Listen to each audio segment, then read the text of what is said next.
So hello welcome student Jharkhand education channel. और आज हम आपको बताने में आने वाले हैं क्लास 12 फिजिक्स झारखंड बोर्ड का इलेक्ट्रोमैग्नेटिक इंडक्शन यानी विद्युत चुंबकीय प्रेरण के इंपॉर्टेंट क्वेश्चन। तो स्टार्ट करते हैं पहला क्वेश्चन। और आपको बता दूं हमारा झार.edu.in का हमारा वेबसाइट है, उसमें आपको सारे पीडीएफ मिल जाएंगे। सारा पीडीएफ डाउनलोड हो रहा है, जिनको नहीं पता है वो जाकर वहाँ से डाउनलोड कर सकते हैं।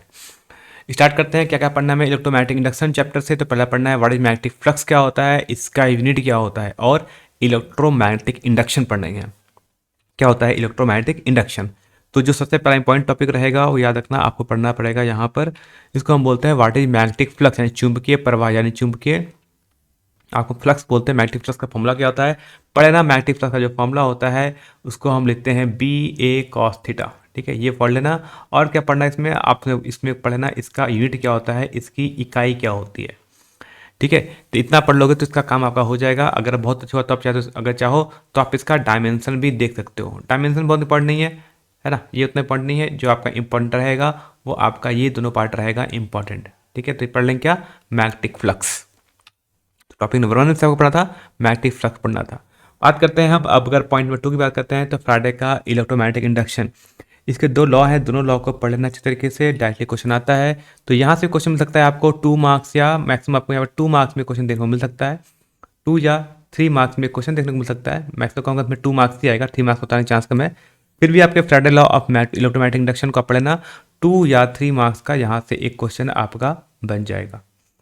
ठीक है, बात समझ आ गया। 2 या 3 मार्क्स का एक क्वेश्चन यहाँ से आपका बन जाएगा फ्राडे का इलेक्ट्रोमैग्नेटिक इंडक्शन। बात करते हैं पॉइंट नंबर 3, इंड्यूस ईएमएफ और इंड्यूस करंट क्या होती है, मतलब प्रेरित विद्युत वाहक बल और प्रेरित धारा क्या होती है, इसके बारे में क्या होता है। तो कुछ नहीं करना है, आपको बस फॉर्मूला रखना है। और जब आपको इंड्यूस करंट पूछा जाएगा तो क्या रखना कि इसका आपसे इंड्यूस करंट का डायरेक्शन पूछा जाता है। तो डायरेक्शन के लिए आप रखना कि डायरेक्शन को हम दो लॉ से निकालते हैं ना। इंड्यूस करंट का जो डायरेक्शन होता है उसको हम यानी जो प्रेरित धारा होती है इसके हम 2 नियम होते हैं ना। इसकी दिशा निकालने के 2 नियम है। कौन कौन सा नियम पर बताता हूँ। जो पहला नियम है उसको हम लोग बोलते हैं लेंज लॉ। किससे बोलते हैं हम लोग, इससे मतलब लेंज का लॉ होता है, इससे निकाल सकते हैं। या फिर दूसरा होता है इसको हम लोग फ्लेमिंग का, है ना, फ्लेमिंग का राइट हैंड रूल, मतलब फ्लेमिंग के दाएं हाथ का नियम। तो ये दोनों लॉ होते हैं। ये क्वेश्चन आपसे पूछा जाता है और ये क्वेश्चन पूछा जाता है आपसे डायरेक्टली एमसीक्यू में। एमसीक्यू पूछा जाता है कि इंड्यूस करंट का डायरेक्शन आप कैसे निकाल सकते हैं। तो याद रखना लेंज लॉ से या फिर हम फ्लेमिंग के राइट हैंड रूल यानी फ्लेमिंग के दाएं हाथ के नियम से भी हम निकाल सकते हैं। ये तो पॉइंट याद आएगा पॉइंट नंबर 3 के लिए। बात समझ आ गया। तो बात करते हैं point number 4। Point number 4 important, बहुत सालों से ये क्वेश्चन आया नहीं है, तो मेरे अकॉर्डिंग ये क्वेश्चन आपके इंपॉर्टेंट हो सकता है इस बार के लिए कि लेंज का नियम क्या है।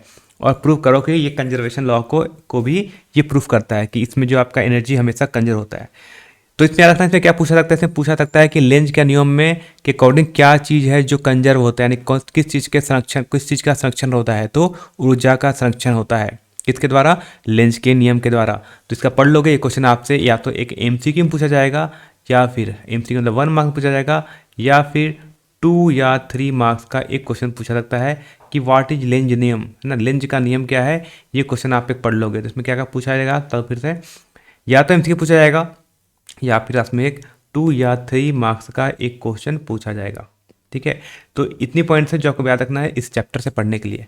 बता दें पॉइंट क्या है, क्या क्या पढ़ना है, एमसीक्यू पढ़ने में क्या पढ़ना होगा, सबिट्री वगैरह तो क्या पूछा जाएगा कि जैक बोर्ड ऐसा ही पूछता है। जैक बोर्ड के पास बहुत सारा ऑप्शन नहीं है कि आपसे बहुत डिफिकल्ट पूछे। बस आपको क्या करना है, सारे चैप्टर को अच्छे तरीके से पढ़ते चले जाना है। क्या अगर नहीं पढ़ा है तो हमारा 1 शॉर्ट रिविजन देखते रहना, आपको सारी बात समझ आ जाएगी और अच्छे क्वेश्चन आ जाएंगे। बाकी मार्केट में बहुत सारे गेस्ट पेपर आएंगे, है ना, बहुत सी आएंगे, कोई खास पढ़ने की जरूरत नहीं है। अच्छे से 1 शॉर्ट रिविजन करो और अपना नोट्स पढ़ते चले जाओ। बात करते हैं हमारा अगला टॉपिक, इसको बोलते हैं म्यूचुअल इंडक्शन। तो क्या कर मैं बता रहा हूँ कि म्यूचुअल इंडक्शन और एक होता है पास सेल्फ इंडक्शन, यानी एक को हम लोग बोलते हैं आपसी प्रेरण बोलते हैं, को बोलते हैं स्व प्रेरण बोलते हैं, है ना, स्वतः प्रेरण या इसको हम स्व प्रेरण बोलते हैं। तो मैं बताऊँ कि ये दोनों के लिए आपके लिए इंपॉर्टेंट है। इंपॉर्टेंट में क्या क्या रखना, तो इसमें याद रखना कि एक तो इसका कथन, इसका स्टेटमेंट क्या है ना, इसका कथन याद रखना, यानी इसका क्या होता है ना, इसका डेफिनेशन याद रख लेना। क्या इसको बोलते हैं, इसका बोलते हैं परिभाषा, है ना। डेफिनेशन कथन नहीं बोलते हैं, इसको बोलते हैं लोग परिभाषा। तो एक इसकी परिभाषा रखें किस किस चीज़ का, दोनों चीज़ का। क्या क्या का, एक तो हम बोलते हैं म्यूचुअल इंडक्शन और एक बोलते हैं सेल्फ इंडक्शन। तो दोनों का आपको क्या करना है, दोनों का आपको परिभाषा पता होना चाहिए। अब दूसरी बात करते हैं इसमें और क्या क्या पूछा जाएगा, तो पूछा जाता है अपना कि जो म्यूचुअल इंडक्शन होता है इसको हम लोग जो इसका जो सिंबल होता है इसको हम लोग कैपिटल एम से लिखते हैं, ठीक है। और जो सेल्फ इंडक्शन होता है इसको हम कैपिटल एल से लिखते हैं। अब इसमें याद रखना कि दोनों का आपसे यूनिट पूछा जाता है कि म्यूचुअल इंडक्शन और सेल्फ इंडक्शन का क्या यूनिट होता है, हेनरी होता है। क्या होता है, हेनरी। तो यूनिट क्या होता है इसका, हेनरी। तो हेनरी वाला जो बड़ा फेमस क्वेश्चन हमसे ये बार बार पूछा जाता है, जैकबोर्ड का बहुत फेमस क्वेश्चन है, ठीक है, कि सेल्फ इंडक्शन या म्यूचुअल इंडक्शन का जो यूनिट होता है वो क्या होता है, तो क्या रखना, हेनरी होता है, हेनरी, ठीक है। ये कहाँ पूछा जाएगा, तो ये क्वेश्चन आपसे जो पूछते हैं वो जनरली वो MCQ में पूछते हैं, जैकबोर्ड का ये फेमस क्वेश्चन रहा है। फिर कहता है कि mutual induction of two long solenoid, इसके आने का प्रूफ होता है लेकिन इसके आने का चांस बहुत कम है ना। पढ़ लेना, अगर आ जाए तो इसका एक प्रूफ आप चाहो तो पढ़ सकते हो, है ना। आ सकता है ना, आ सकता है, नहीं भी आ सकता है, मतलब कहना कि इसके आने का चांस बहुत कम होता है ना, बहुत कम चांस होता है कि ये आपसे पूछा जाए।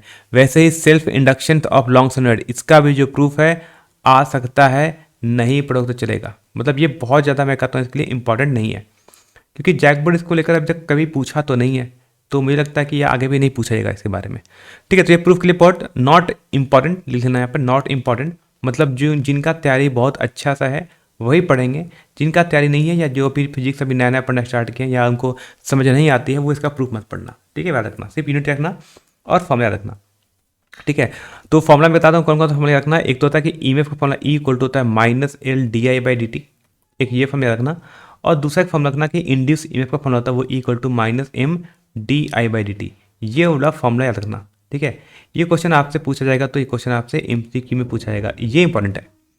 तो जो मैंने बताया अभी आपको यहाँ पर, क्या बताया मैंने आपको अभी, जो बताया यहाँ पर फॉर्मूला कि इंड्यूस ईएमएफ मतलब जो आपका प्रेरित जो पोटेंशियल डिफरेंस होगा या यानी जो आपका विद्युत वाहक बल होगा, इलेक्ट्रोमोटिव फोर्स EMF, ये इसका फॉर्मूला आपके लिए बहुत ज़्यादा इंपॉर्टेंट है ना। तो क्वेश्चन इंपॉर्टेंट है, इसमें से एक छोटा सा न्यूमेरिकल्स भी कभी कभी देखने को मिल जाता है एग्जाम में, ठीक है। तो बोलो सर इसमें सर इंपॉर्टेंट क्या है, आप तक ने कुछ बताया नहीं चैप्टर में, तो अब बताता हूँ चैप्टर में इंपॉर्टेंट क्या है। जो मोस्ट इंपॉर्टेंट है वो आपके लिए रहेगा ट्रांसफार्मर, ठीक है। ये क्या रहेगा, ट्रांसफार्मर सबसे ज़्यादा इंपॉर्टेंट है, तो लिखना वेरी वेरी इंपॉर्टेंट कि ट्रांसफार्मर क्या होता है ना, इसका प्रिंसिपल क्या है, मतलब कि इसमें सिद्धांत क्या है, पढ़ लेना, ठीक है। इसका प्रिंसिपल क्या है, इसका सिद्धांत है, किस सिद्धांत पर काम करता है, तो ये म्यूचुअल इंडक्शन पर काम करता है, यानी इसका जो सिद्धांत होता है वो किस पर होता है, वो आपके इसका जो सिद्धांत है वो म्यूचुअल इंडक्शन पर होता है, मतलब कि आपसी प्रेरण पर ये निर्भर करता है। इसमें क्या होता है, इसमें हम एक लो वोल्टेज मतलब कम उच्च वोल्टेज को लो वोल्टेज में या लो वोल्टेज को उच्च वोल्टेज में हम कन्वर्ट कर सकते हैं, ठीक है। ये किस में काम करता है, तो ये सिर्फ AC में काम करता है, DC बैटरी में ये काम नहीं करता है। इसके दो टाइप होते हैं, एक को हम स्टेप अप बोलते हैं, एक को हम स्टेप डाउन बोलते हैं। क्या क्या होता है पढ़ लेना, आपने नोट्स में नहीं पढ़ा है तो हमारे वन शॉट रिविजन देखोगे तो वहाँ पे बता दूंगा जल्दी से, ठीक है। अब हम स्टार्ट करेंगे जल्दी वन शॉट रिविजन, कुछ चीज़ हम स्टार्ट करने वाले हैं, जैसे आपको हम सारे चैप्टर का इंपॉर्टेंट क्वेश्चन बता देंगे, फिर आपके हम जितना जितना मैंने इंपॉर्टेंट बताया सबका हम वन शॉट रिविजन में सब कुछ आपको हम कंप्लीट कर देंगे कि उसका प्रूफ क्या करना है, क्या लिखना होता है, ठीक है। तो स्टेप अप ट्रांसफार्मर क्या होता है, स्टेप डाउन ट्रांसफार्मर क्या होता है, और इसमें ऊर्जा की हानि क्या होती है, इसमें यानी एनर्जी लॉस होता है, ये एनर्जी का लॉस कहाँ कहाँ होता है, तो उसके तो 3 पॉइंट याद रखना एनर्जी लॉस होने के एक ट्रांसफार्मर में। बस इतना ही पढ़ना है आपका इलेक्ट्रोमैग्नेटिक इंडक्शन चैप्टर से, बाकी इतना पढ़ लिया। और मैं बता दूं कि हमारा वेबसाइट रेडी है आपके लिए, झारखंड एजुकेशन का नाम है jharedu.in वेबसाइट। यहाँ क्या मिलेगा, यहाँ पर आपको PDF हम जो भी पढ़ाते हैं उसका हम PDF यहाँ पर अपलोड कर देते हैं। तो बहुत से बच्चों ने डाउनलोड कर लिया है, आपने नहीं किया तो कर लो, और अपने दोस्तों तक सारा ये लिंक भेज दो वेबसाइट का, क्योंकि हम यहाँ पर आपको अदर सब्जेक्ट मतलब बोलो तो मैथ भी, केमिस्ट्री भी और बायो अदर सब्जेक्ट या इंग्लिश का भी होगा, उसका भी सारा PDF अपलोड करेंगे। जो भी आपको जो कि आपके PYQ क्वेश्चंस आते हैं जैकबोर्ड के, वो भी आपको यहाँ पर मिल जाएंगे। PYQ यानी और आप बोलो कि पिछले साल का जो भी मॉडल सेट होगा, मॉडल सेट का क्वेश्चन भी आपको यहाँ पर मिल जाएगा। एक लिंक पे क्लिक करोगे सब कुछ आपको वहाँ पर रेडी मिल जाएगा। तो इतना याद रहेगा, बाकी चैनल को सब्सक्राइब कर लेना। हमारा अदर सोशल प्लेटफॉर्म भी है हमारे से, बोल सकते हो इंस्टाग्राम आप लोग बहुत ज़्यादा यूज करते हो, लेकिन आप हमें फॉलो नहीं करते हो, कर लेना, आपको बहुत काम आएगा। और जो चीज़ पढ़ना वो मेरा फिजिक्स विद सब्जी सिंह चैनल ज्वाइन कर लो, वहाँ पर मैंने कुछ डिटेल्स में कुछ लेक्चर अपलोड किए हैं, विद टाइम के साथ हम उसमें और कुछ अपलोड करेंगे। फिर हम मिलते हैं तब तक नेक्स्ट वीडियो में।